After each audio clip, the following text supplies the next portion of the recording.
الحمد لله وكفى وسلام على عباده الذين اصطفى أما بعد. أعوذ بالله من الشيطان الرجيم.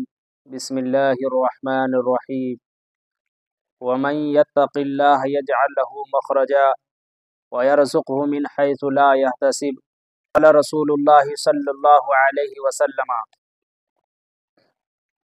اتق الله حيثما كنت واتبع السيئة الحسنة تمحها وخالق الناس بخلق حسن.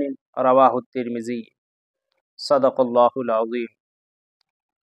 منور کر دے یا رب، منور کر دے یا رب مجھ کو تقویٰ کے معالم سے، منور کر دے یا رب مجھ کو تقویٰ کے معالم سے، تیرے در تک جو پہنچا دے ملا دے ایسے عالم سے۔ کتب خانے تو بہت ہیں آفاق عالم میں، کتب خانے تو بہت ہیں آفاق عالم میں، جو ہو اللہ کا عالم ملو تم ایسے عالم سے۔ محترم ناظرین، السلام علیکم ورحمۃ اللہ وبرکاتہ۔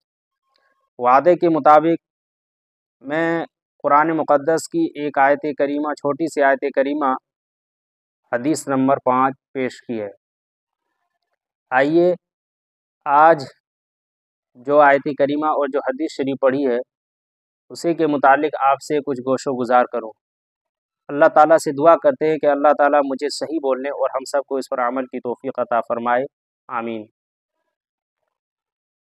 اس حدیث پاک میں پیارے نبی صلی اللہ علیہ وسلم نے دو باتیں ارشاد فرمائی، ایک تقوی اور دوسرا حسن اخلاق۔ مختصر انداز میں دونوں کو ہم لوگ انشاءاللہ جان لیں گے۔ رسول پاک صلی اللہ علیہ وسلم نے فرمایا کہ تم جہاں کہیں بھی رہو اللہ تعالیٰ سے ڈرتے رہو، اور اگر کوئی گناہ سرزد ہو جائے تم سے تو اس کے بعد نیکی ضرور کرو، تاکہ یہ نیکی اس برائی کو مٹا دے، ختم کر دے، اور لوگوں کے ساتھ اچھے اخلاق سے پیش آؤ۔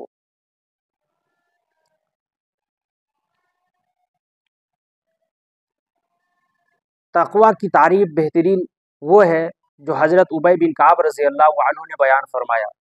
حضرت عمر رضی اللہ تعالی عنہ نے حضرت ابی بن کعب رضی اللہ عنہ سے پوچھا کہ تقوی کیا ہے؟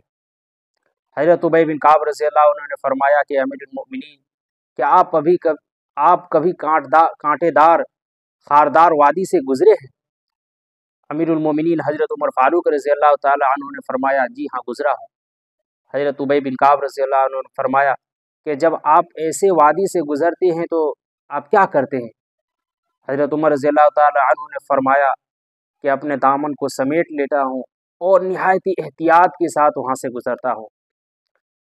ابی بن کعب رضی اللہ تعالی عنہ نے فرمایا امیر المومنین، بس اسی کا نام تقوی ہے۔ یہ دنیا ایک خارستان جگہ ہے، یہ دنیا کے راستے میں کانٹا بھرا ہوا ہے، یعنی ہر جگہ گناہ ہے۔ ہمیں اس دنیا سے ایسے ہی گزرنا ہے۔ جب کوئی آدمی کانٹے دار وادی سے گزرتا ہے، اپنے دامن کو احتیاط سے سمیٹ لیتا ہے اور اپنے کو احتیاط سے گزارتا ہے، ایسے ہمیں اس دنیا میں گزرنا ہے، اسی کا نام تقوی ہے۔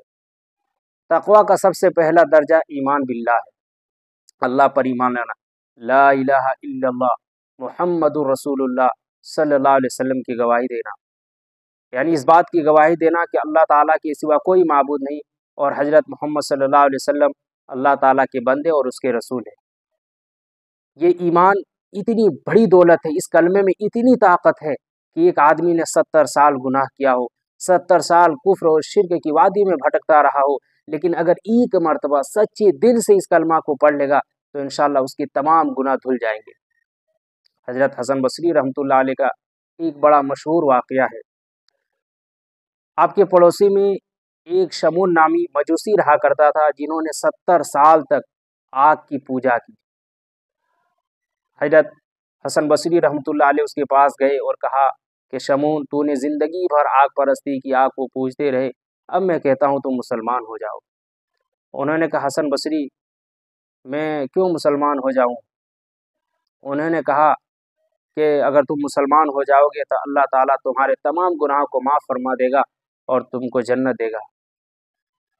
انہوں نے کہا حسن، تمہارے قوم میں 3 چیزیں ایسی ہیں کہ میں دیکھتا ہوں جس کی وجہ سے مجھے ایمان لانے کا من نہیں کرتا ہے۔ پہلی چیز ہے تمہارے مذہب میں دنیا کی محبت کی کوئی حیثیت نہیں ہے، لیکن پھر بھی تمہارے لوگ دنیا کے پیچھے کیوں پڑے ہوئے ہیں؟ دوسری چیز ہے موت یقینی ہے، پھر بھی لوگ موت سے کیوں نہیں ڈرتے اور آخرت کی تیاری کیوں نہیں کرتے؟ تیسری چیز ہے کہ جلوائے خداوندی کا دیدار، اللہ تعالیٰ کا دیدار تمہارے مذہب میں یقینی ہے، پھر بھی تم اس کے خلاف ورزی کرتے ہو۔ تم ایک طرف یہ کہتے ہو کہ اللہ تعالیٰ کل قیامت کے دن حساب کتاب لیں گے، اللہ کا دیدار ہوگا، اور پھر تم اس کے حکموں کے خلاف ورزی کرتے ہو۔ حضرت حسن بصری رحمۃ اللہ علیہ نے کہا لوگوں کے غلط ہونے سے کسی کا مذہب غلط نہیں ہوتا ہے۔ تو انہوں نے کہا کہ پھر ٹھیک ہے، میں ایمان تو لاؤں گا۔ حضرت حسن بصری رحمۃ اللہ علیہ نے کہا کہ تم نے پوری زندگی آگ کی پوجا کی، بتا تم نے آگ کو خدا مانا، کیا تمہیں آگ جلنے سے بچا سکتا ہے؟ لیکن میرے خدا میں یہ طاقت ہے کہ اگر میرا مالک اور میرا مولا چاہے تو آگ مجھے کچھ نقصان نہیں پہنچا سکتا۔ اتنا کہنا تھا، حضرت حسن بصری رحمۃ اللہ علیہ نے اپنا ہاتھ آگ میں ڈالا، آگ نے نقصان نہیں پہنچایا۔ یہ دیکھ کر وہ مجوسی کہنے لگا کہ میں ایمان لانا چاہتا ہوں، لیکن میری ایک شرط ہے، مجھے ایک پرچی میں لکھ کر دو اور پھر اس پر اپنے بصرہ کے بڑے بڑے لوگوں کا دستخط کرا دو۔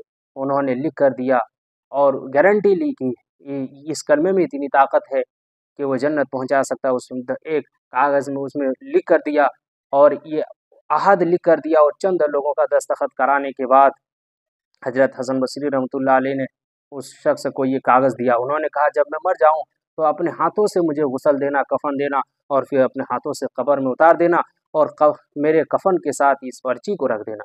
حضرت حسن بصری رحمۃ اللہ علیہ نے ایسا ہی کیا۔ چنانچہ رحمۃ اللہ علیہ نے خواب میں دیکھا کہ وہ شخص جنت میں ٹہل رہا ہے اور عمدہ جوڑے پہنا ہوا ہے اور جنت کے تاج پہنا ہوا ہے۔ حضرت حسن بصری رحمۃ اللہ علیہ نے پوچھا کیا گزرا؟ انہوں نے کہا مزے میں ہوں، اور یہ جو تمہارا عہد نامہ تھا اس کو واپس لو، اللہ تعالیٰ نے میری مغفرت فرما دی، اب تمہارے عہد نامے کی کوئی ضرورت نہیں۔ حضرت حسن بصری رحمۃ اللہ علیہ فرماتے ہیں میں صبح کو بیدار ہوا تو میں نے اس عہد نامے کو اپنے ہاتھ میں پایا، اللہ کا شکریہ ادا کیا کہ اللہ تعالیٰ بہت بڑی ذات ہے۔ تو پہلا درجہ تقویٰ کا ہے ایمان باللہ۔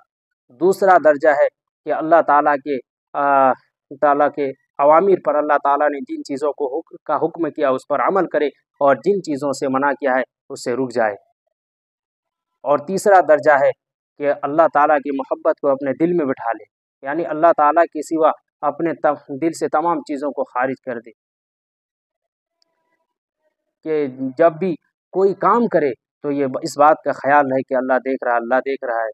حضرت عمر فاروق رضی اللہ تعالیٰ عنہ کا واقعہ ہے کہ ایک وادی سے گزر رہے ہیں، آپ کو بھوک لگی، ایک چرواہا ملا، اس سے کہا کہ اپنی بکریوں کا دودھ پلا دے۔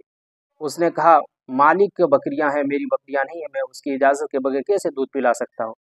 حضرت عمر رضی اللہ تعالیٰ عنہ نے دیکھا کہ ایک جنگل میں ایک ایسے چرواہے جہاں کوئی نہیں دیکھ رہا، پھر بھی اس کو اتنا خیال ہے، چنانچہ انہوں نے کہا بطور آزمائش کے لیے کہ ایک بکریاں میرے ہاتھ فروخت کر دے، تیرے مالک کو پتہ بھی نہیں چلے گا، اور کہہ دینا کہ بھیڑیا نے کھا لیا۔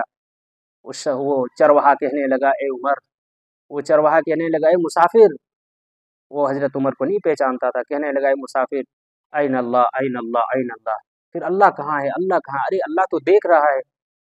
حضرت عمر فاروق رضی اللہ عنہ بڑا متاثر ہوئے۔